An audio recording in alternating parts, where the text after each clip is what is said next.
এবং 25টি নয়, সব এজেন্সির মাধ্যমে কর্মী পাঠানোর সুযোগ চেয়ে মালয়েশিয়াকে চিঠি। সিন্ডিকেটের কারণে বাড়বে দুর্নীতির সুযোগ, শ্রমবাজারে বিপর্যয়ের শঙ্কা। বাংলার সময়ের সঙ্গে আছি আমি মার্জিয়া শ্রেয়া। করোনা সংক্রমণের রেড জোন চট্টগ্রামে প্রতিদিন আক্রান্ত হচ্ছেন 1300-র বেশি মানুষ। সম্প্রতি একদল গবেষক দুটি হাসপাতালের কিছু নমুনার জিনোম সিকোয়েন্স করে 75%ই ওমিক্রন পাওয়ার তথ্য প্রকাশের পর নড়ে চড়ে বসেন সংশ্লিষ্টরা। এ অবস্থায় স্বাস্থ্যবিধি ও সরকারের নির্দেশনা মানার পরামর্শ তাদের। অনেক বিশ্বাসের ক্যামেরায় শফিকুল আলমের রিপোর্ট।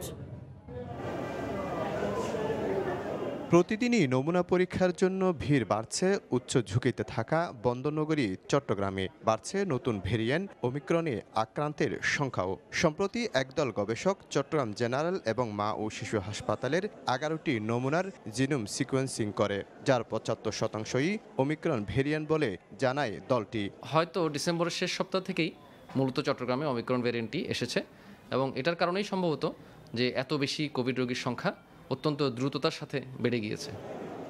গবেষণার রিপোর্টে বলা হয় 1 নভেম্বর থেকে 25 ডিসেম্বর পর্যন্ত সব রোগী ছিল ডেল্টা ভেরিয়েন্টের। তবে 25 ডিসেম্বরের পর জানুয়ারির প্রথম সপ্তাহ পর্যন্ত 75%ই পাওয়া যায় ওমিক্রন, যেটি জার্মানির global initiative on sharing all influenza ডাটায় প্রকাশিত হয়। দলটি বলছে নতুন লক্ষণ হিসাবে যুক্ত হয়েছে শরীর ও গলা ব্যথা এবং গলার স্বর পরিবর্তন ও অতিরিক্ত দুর্বলতা। সাধারণত সর্দি, কাশি, শরীর ব্যথা, অত্যন্ত দুর্বলতা এবং তাদের ভিতরে জ্বরের যে প্রবণতা এটা খুব বেশি না। এ অবস্থায় আতঙ্কিত না হয়ে স্বাস্থ্যবিধি ও নানা নির্দেশনা মানার পরামর্শ চিকিৎসকদের। বিয়ে শাদী, সামাজিক অনুষ্ঠান এগুলো অনেক বেশি হচ্ছে, জনসমাগম বেশি হচ্ছে। আমরা জনসমাগম যাতে নিয়ন্ত্রিত থাকে এবং আমরা বাইরে গেলে মাস্কটা যেন পরি। চট্টগ্রামে জানুয়ারির শুরুতে আক্রান্তের হার 5%-এর নিচে থাকলেও এখন ছাড়িয়েছে 40%। শফিকুল আলম, সময় সংবাদ, চট্টগ্রাম। প্রায় 3.5 বছর বন্ধ থাকার পর মালয়েশিয়ায় বাংলাদেশি কর্মী পাঠানোর সুযোগ মিললেও সিন্ডিকেটের কারসাজিতে আবারও শ্রমবাজারটি মুখ থুবড়ে পড়ার আশঙ্কা দেখা দিয়েছে। রিক্রুটিং এজেন্সির সংখ্যা নিয়ে বেঁধেছে গোলমাল। এই অবস্থায় কর্মী পাঠানোর পদ্ধতি স্বচ্ছ করার তাগিদ বিশেষজ্ঞদের। তবে এবার কর্মীদের স্বার্থ অগ্রাধিকার দেওয়ার আশ্বাস দিলেন প্রবাসী কল্যাণ মন্ত্রী। প্রসূন আশিসের রিপোর্ট। সিন্ডিকেটের মাধ্যমে অভিবাসন ব্যয় বাড়ানো সহ নানা অনিয়মের অভিযোগে 2018 সালের সেপ্টেম্বরে বাংলাদেশ থেকে কর্মী নেওয়া বন্ধ করে দেয় মালয়েশিয়া সরকার। এরপর আসে করোনা মহামারীর ধাক্কা। 3 বছরেরও বেশি সময় বন্ধ থাকার পর এই দুঃসময়ে কর্মী পাঠাতে গত 19 ডিসেম্বর বাংলাদেশ ও মালয়েশিয়ার মধ্যে সই হল সমঝোতা স্মারক। কিন্তু এবারও সিন্ডিকেটের সংখ্যা স্পষ্ট হয়ে উঠেছে। 14 জানুয়ারি প্রবাসী কল্যাণ মন্ত্রীকে মালয়েশিয়া সরকারের পাঠানো চিঠিতে মাত্র 25টি রিক্রুটিং এজেন্সির মাধ্যমে কর্মী পাঠানোর শর্ত উল্লেখ করা হয়। জবাবে 18 জানুয়ারি বাংলাদেশের পক্ষ থেকে সব রিক্রুটিং এজেন্সির মাধ্যমে কর্মী পাঠানোর সুযোগ চাওয়া হয়। এ অবস্থায় আবারও মালয়েশিয়ার শ্রমবাজার মুখ থুবড়ে পড়ার আশঙ্কা করছেন ব্যক্তি খাতের ব্যবসায়ী ও বিশেষজ্ঞরা। 25 জনের আন্ডারে যাওয়ার তো কিছুর দরকার নেই। মালয়েশিয়াতে আমার সম্পর্ক আছে, আমি ডিমেল লেটার পাওয়ার পরে মন্ত্রণালয়ের অনুমতি নিয়ে আমি লোক পাঠিয়ে দিব। মালয়েশিয়া গভর্নমেন্ট চাপ দেয়, তাহলে 25 জন সাথে কিভাবে দর্জন করবে, সেই সিস্টেমটা ওয়ার্কআউট করা। যদি সেরকম সিন্ডিকেট হয় আপনি দেখতে পারবেন যে 1 বছর মতো লোক যাবে, সেখানে আবার আগের মতো এরকম বিশৃঙ্খলা তৈরি হবে। মালয়েশিয়ার পয়েন্ট অফ ভিউতে তারা কিভাবে এটাকে গুড গভর্নেন্সের ভিতরে আনবে, এটা যেন বাংলাদেশ সরকারকে ক্লিয়ার করে। সিন্ডিকেট মুক্ত না হলে সরকারের বেঁধে দেওয়া খরচে কর্মী পাঠানো সম্ভব হবে না বলেও জানান তারা।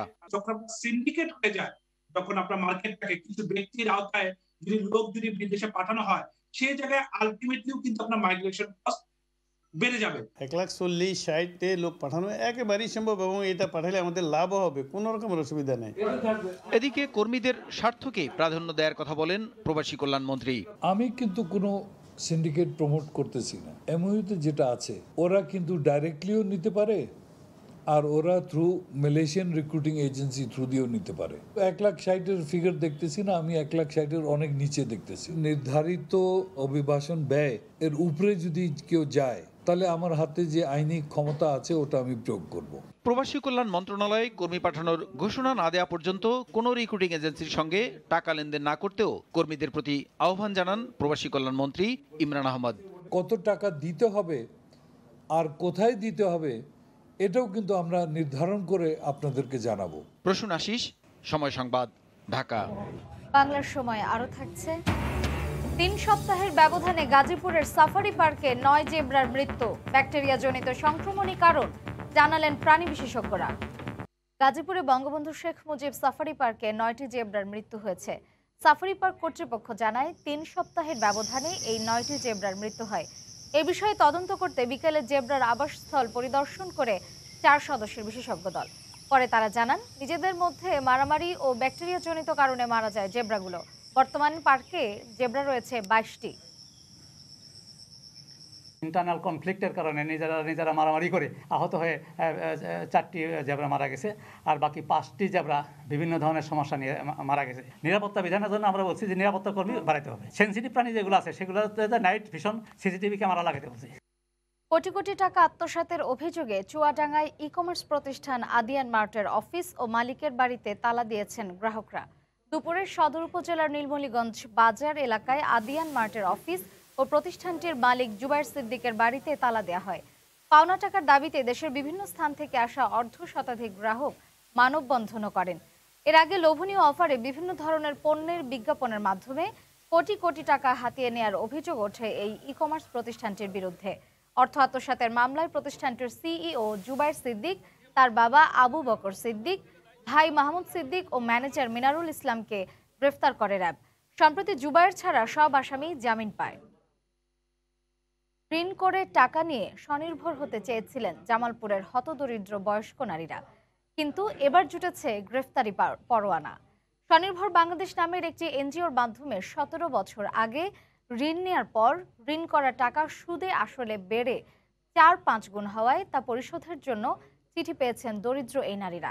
তারা কৃষি ব্যাংকের সামনে অবস্থান নিয়ে সুদ মওকুফ করার দাবি জানিয়েছেন। জাহাঙ্গীর আলমের তথ্য ও আবুল কালাম আজাদের ছবি নিয়ে রিপোর্ট। হতদরিদ্রদের সচ্ছল করে তুলতে স্বনির্ভর বাংলাদেশ নামের একটি এনজিওর মাধ্যমে 2005 সালে গরিব নারীদের মাঝে 5,000 টাকা করে ঋণ প্রদান করে বাংলাদেশ কৃষি ব্যাংক। জেলার 514 জন নারীর মাঝে এই ঋণ দেওয়া হয়। বছর জুড়ে কিস্তির মাধ্যমে বাড়ি বাড়ি গিয়ে এ টাকা আদায়ের কথা এনজিও কর্মীদের।